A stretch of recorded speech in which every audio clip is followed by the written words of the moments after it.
अपने स्क्रीन पर आप ये तस्वीरें देखिए, किस तरीके से अजीत पवार की पत्नी रो रही हैं, किस तरीके से उनके आंखों से आंसू बहना बंद ही नहीं हो रहे हैं। अपने पति को खोने का गम उनके चेहरे पर साफ झलक रहा है। ये तस्वीरें देखिए आप।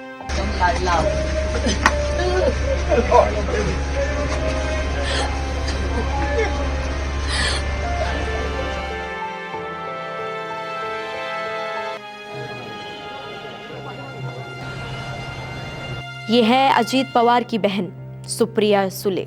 देखिए, सिर्फ एक शब्द लाडला भाई चला गया, गले लगते रोते बिलखते किस तरीके से वो अपना दुख जता रही हैं। उनका दुख उनके चेहरे पर साफ नजर आएगा आपको।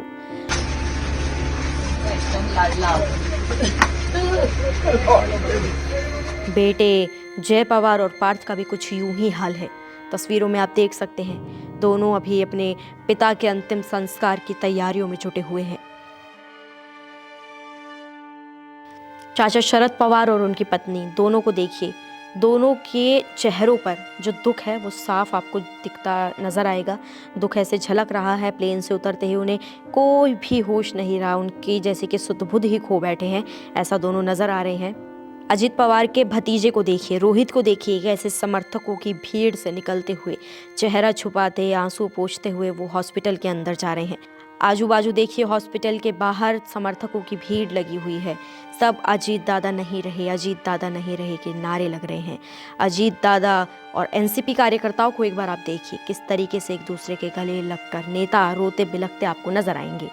ये देखिए, उद्धव ठाकरे, मुख्यमंत्री फडणवीस पत्नी से मिलने आए हैं। अजीत पवार की पत्नी हाथ जोड़े बैठी हुई हैं, बेचारे कुछ बोल ही नहीं पा रहे हैं। ये सदमा उनको इतना दुख दे गया है। आखिर दुख हो भी क्यों ना, जिस आदमी के साथ उन्होंने अपनी पूरी जिंदगी बिताई हो, उस आदमी का यूं अचानक से चले जाना, ये उनके लिए गहरा सदमा है।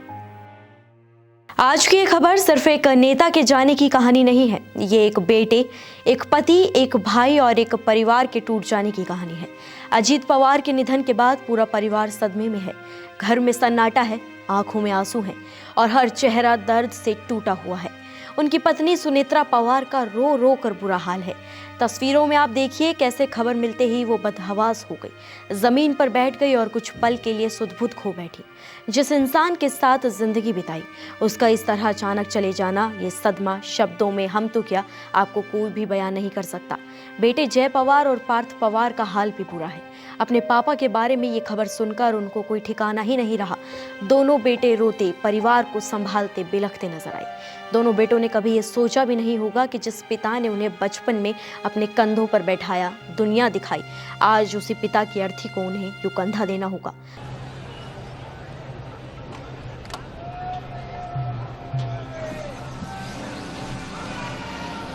पार्थ पवार अजीत पवार के बड़े बेटे हैं। वो राजनीति में काफी एक्टिव रहे और लोकसभा चुनाव में महाराष्ट्र के मावल सीट से चुनाव भी लड़े, लेकिन वो जीत नहीं पाए। वहीं बात करें जय पवार की, तो जय पवार अजीत पवार के छोटे बेटे हैं। उनकी शादी श्रुतुजा पाटिल से बहरीन में खास कार्यक्रम के रूप में हुई और इस शादी को राजनीतिक और पारिवारिक तौर पर खास माना गया। दरअसल डिप्टी सीएम अजीत पवार का प्लेन क्रैश हादसे में कल निधन हो गया है। प्लेन लैंडिंग के दौरान दुर्घटनाग्रस्त हुआ। महाराष्ट्र के बारामती के पास एनसीपी नेता और डिप्टी सीएम अजीत पवार की निजी विमान दुर्घटना में मौत हो गई। लैंडिंग के दौरान खेत में गिरने से विमान हादसा हुआ, जिसमें अजीत पवार सहित विमान में सवार सभी लोगों की जान चली गई।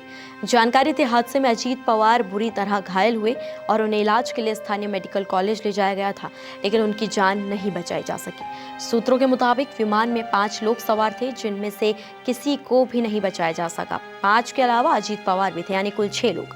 अजीत पवार के पीएसओ समेत 2 क्रू मेंबर्स को भी हादसे में मौत हो गई।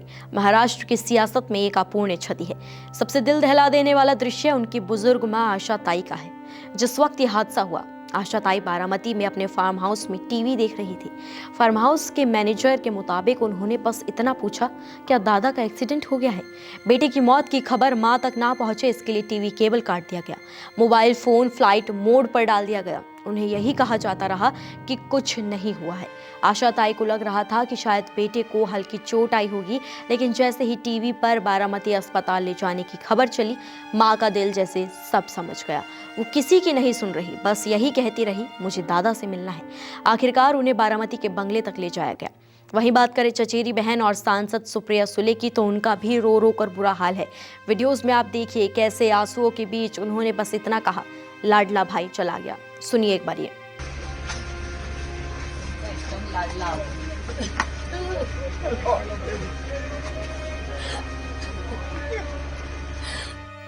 दर्द इनका इतना गहरा था कि वो कुछ पल के लिए अपनी सुध-बुध खो बैठी। इससे पहले सुप्रिया ने व्हाट्सएप स्टेटस पर सिर्फ एक शब्द लिखकर अपना दर्द बयान किया, डिवेस्टेटेड। एक शब्द, लेकिन उसमें समाया पूरा तूफान। जैसे ही खबर चाचा शरद पवार तक पहुंची, वो अपनी पत्नी के साथ तुरंत बारामती के लिए रवाना हुए। आमतौर पर मजबूत और संयमित दिखने वाले शरद पवार बेहद भावुक और टूटे हुए कल नजर आए हैं। भतीजे को खोने का दर्द उनके चेहरे पर साफ झलक रहा था। वहीं अजीत पवार के भतीजे रोहित पवार को भी अस्पताल के बाहर रोते बिलखते देखा गया। देखिए किस तरीके से वो भीड़ से रोते हुए हॉस्पिटल में जा रहे हैं। वो अपने चाचा को खोने का सदमा संभाल ही नहीं पा रहे थे। डिप्टी सीएम अजीत पवार के निधन की खबर जैसे ही सामने आई, पूरे महाराष्ट्र की सत्ता और संवेदनाओं का केंद्र बारामती बन गया। मुख्यमंत्री देवेंद्र फडणवीस, राज्यपाल आचार्य देवव्रत और उप मुख्यमंत्री एकनाथ शिंदे तुरंत अजीत पवार के परिवार से मिलने बारामती पहुंचे। इस मुलाकात के दौरान का एक वीडियो भी सामने आया है जो हर किसी की आंखें नम कर देता है। वीडियो में आप देखिए अजीत पवार की पत्नी सुनित्रा पवार हाथ जोड़े, मौन और टूटे हुए भाव में बैठी नजर आती है, मानो शब्दों से परे सिर्फ दर्द ही बचा हो। चेहरे पर उनका ये दुख साफ झलक रहा है। उनके ठीक बगल में मुख्यमंत्री देवेंद्र फडणवीस, सुप्रिया सुले और डिप्टी सीएम एकनाथ शिंदे बैठे दिखाई देते हैं। सीएम फडणवीस उन्हें ढांढस बंधाते हुए भी नजर आते हैं, लेकिन इस क्षण में सांत्वना भी कम पड़ती महसूस होती है। बाद में शिवसेना यूबीटी प्रमुख उद्धव ठाकरे भी बारामती पहुंचे और परिवार से मुलाकात कर श्रद्धांजलि दी है। वीडियो में आप ये देखिए, ये दृश्य, ये वीडियो आपको साफ बता रहा है कि ये सिर्फ एक राजनीतिक क्षति नहीं, बल्कि एक ऐसी निजी और मानवीय दुख है जिसने दलों की सीमाएं मिटा दी और पूरे महाराष्ट्र को एक साथ शोक में खड़ा कर दिया। उद्धव ठाकरे को देखिए, पहले उन्होंने बैठकर अजीत पवार की पत्नी से बातचीत करी है, उनको दुख की घड़ी में ढांढस बंधाया है। बाद में वो अजीत पवार को श्रद्धांजलि देते भी आपको नजर आएंगे। अस्पताल के बाहर समर्थकों की भारी भीड़ जुटी थी। सिर्फ अजीत दादा करके चीखें आप सुन सकते हैं। हर तरफ बस एक ही आवाज गूंज रही थी, अजीत दादा नहीं रहे। लोग बिलख बिलख कर रो रहे थे, आंखों में आंसू और दिल में खालीपन। कल महाराष्ट्र ने सिर्फ एक उप मुख्यमंत्री नहीं खोया, कल कई रिश्ते टूटे हैं, कई सपने अधूरे रह गए हैं और एक परिवार हमेशा के लिए खामोश हो गया है। नमस्कार, मैं हूं मानक गुप्ता। अगर आपको हमारा ये वीडियो पसंद आया हो तो इसे लाइक और शेयर जरूर करें और हाँ, हमें सब्सक्राइब और फॉलो करना ना भूलें ताकि आप देश और दुनिया की कोई खबर मिस ना करें। तो जुड़े रहिए हमारे साथ और देखते रहिए News 24।